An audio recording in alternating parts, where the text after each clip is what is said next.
These are the faces of breast cancer survivors, women of all ages, of all races, from all different backgrounds and with different diagnoses. They shared a battle with a killer, and now they share their stories of survivor here on It's Your Call.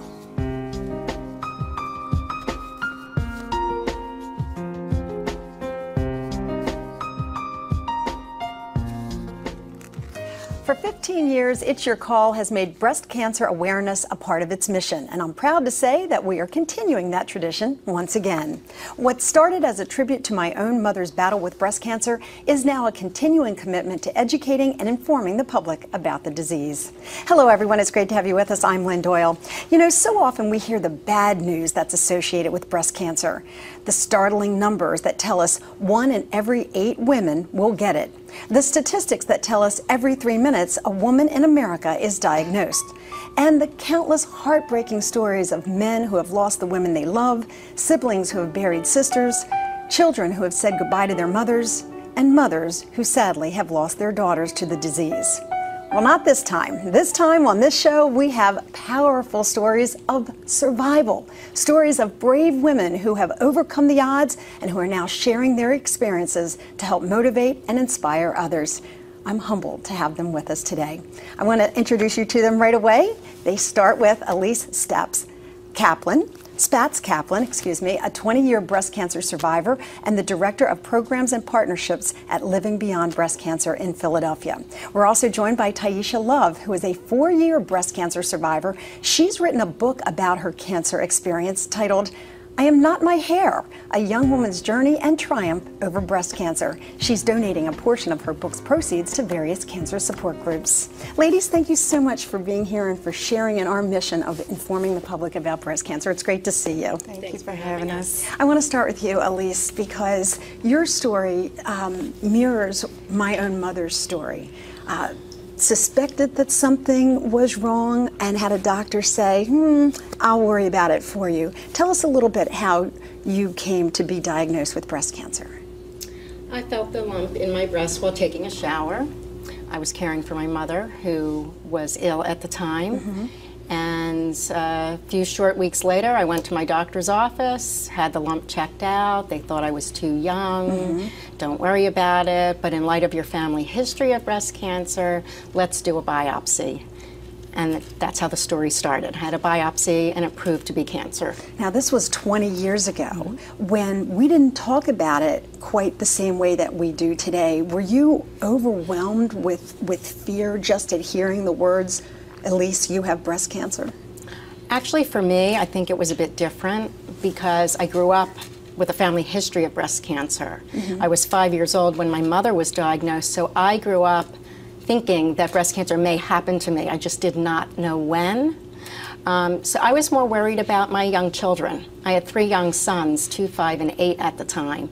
So my focus was more on being present for them and knowing that I would do everything possible medically to take care of the cancer. Can you share with us what you did do medically to make sure that you beat this disease? I needed to have a mastectomy on the breast where I had 3 cancerous lumps detected. And I was a little bit of a rebel for my time. I wanted to ensure this wouldn't happen again, so I opted to have a prophylactic mastectomy on the opposite breast. So for people who are not familiar with that, it means you voluntarily removed the breast that had not been diagnosed as cancerous. It was preventive, yes.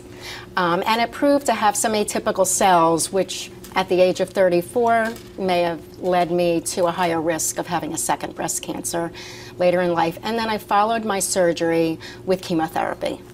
And if you look back on that time, is there a way that you can characterize it and the impact that it had on you and your loved ones? I think we were sort of on the fast track of hurry up, get all the consultations and the doctor's appointments. What was important to me and for my family was figure out the treatment plan, get started so I could get done and move forward with my life. And that's exactly what you've done. And now helping other cancer patients has actually become a vocation for you, not just a passion for yourself to heal yourself, but to help others. Yes, I used my cancer experience to sort of change careers and take something really bad in my life and make something good out of it. Well, talk about using an experience. That's exactly what Taisha has done. You were a young woman when you were first diagnosed, in your 20s. That's frightening. Tell me what that experience was like for you.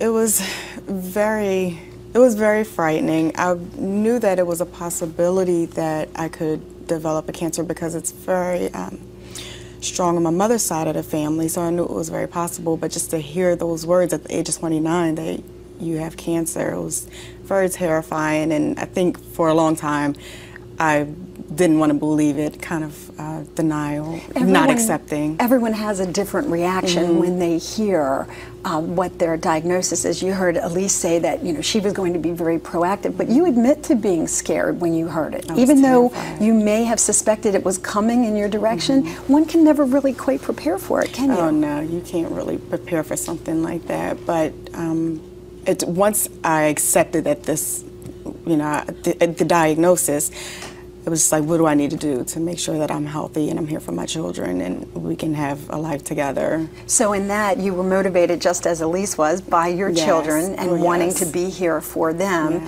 and by being proactive, saying, okay, now that I've accepted it, what can I do? What did you do? How did you approach it?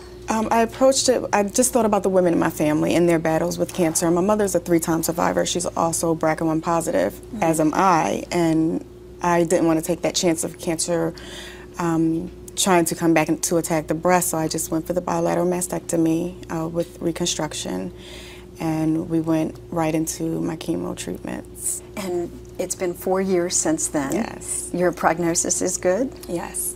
And you took the experience, as Elise did, to almost make a vocation change yourself, or at least to add to what you had been doing. Yes, mostly for me, it's just bringing awareness to other women beyond, or even caregivers and their loved ones, beyond just the physical aspects. People hear of someone being diagnosed with cancer and they think chemo and hair loss, and it just goes so far beyond that. It just families, how it affects relationships, and how your concerns about finances and job security and spiritual struggles and the emotional roller coaster, joys, highs and lows.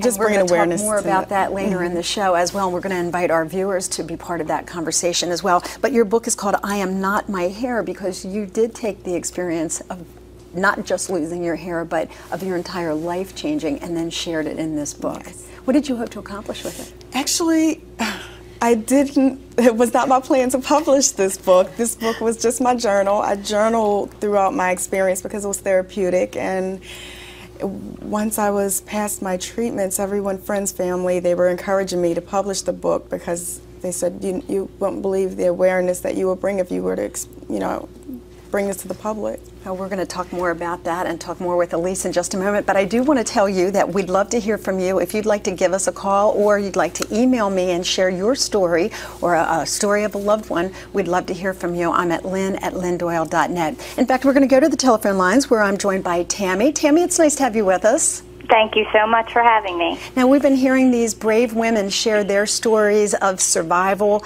what they did to move forward after hearing that they had breast cancer. What kind of experience have you had with the disease? Well, my mother has had breast cancer for 19 years, and she has incurable stage 4. Oh, I'm sorry. And it's a hard thing to swallow, but at the same time, she is an amazing woman. She is doing all she can do to stay here with us, knowing that she is just passing through, and this is her journey, and her outlook and her attitude is inspiring because she just looks to God, and she knows that He ultimately has the say. Okay. Do you want to give your mom a shout out? Hey, Mom. She's very, very excited. Oh, good. Do you want to tell us her name and where she's from? Her name is Joanne Wolf, and she is from New Jersey. Okay. Well, Joanne, we are thinking of you. Our hearts and our prayers are with you. 19 years, Tammy, just seems like an amazing